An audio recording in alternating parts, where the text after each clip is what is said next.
Grabe, nagtanggal na ng mga buhok. Ayan. For the first time ever, magtatry ako magtanggal ng buhok sa legs. Kasi kumakapal na siya. Dati, parang okay lang sa akin. Pero ngayon, parang panglalaki na kasi. So, nag-patch test muna ako. Tignan ko lang if okay siya. And then, kapag okay, I will continue. So, naglagay na ako. Babad natin siya for 10 minutes. Ang dami kong hair, diba? Okay, so pag bumili ka ng ganito na pangtanggal ng hair, ganito siya, naka-box. Tapos, may laman siya na ganito. Ito yung isa na parang lotion after mong gamitin. And ito naman yung pinaka-hair removal cream.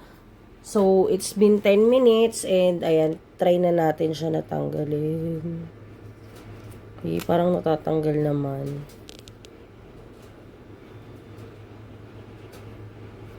First time ko lang guys na magtatanggal ng aking leg hair. Kasi parang hindi ko na gusto yung itsura niya.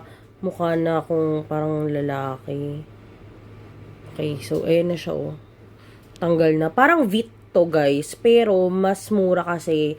Medyo pricey kasi yung yung V. So ito, nakita ko medyo mura. Tapos ang gaganda ng mga reviews.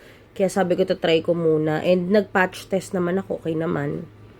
So, ayan. Teka, kukuha nga ako ng tissue. Ayan siya, oh. Ay! Diba? Grabe. Nagtanggal na ng mga buhok.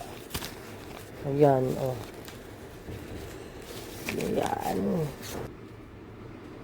Ayan siya, oh. Para mo rin siyang shinave. Wala namang any pain or anything. Grabe. Ayan, so may mga natira pa. Though marami nang natanggal, parang may mga natira pa na hair. So, maglalagay uli ako nung cream para mas matanggal pa siya. Ayan, so hindi siya naubos nung first na layer na nilagay ko.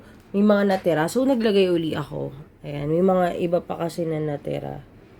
Pero yung iba natanggal naman na. Ayan. So, meron pa rin mga natira na mga buhok, guys. Pero, kasi hindi siya makuha nung scraper. Pero pwede mo siyang pitasin. Like, matatanggal mo na siya. O baka naghahanap rin kayo ng mura pero effective na hair removal cream, andyan lang yung link sa baba or sa yellow basket.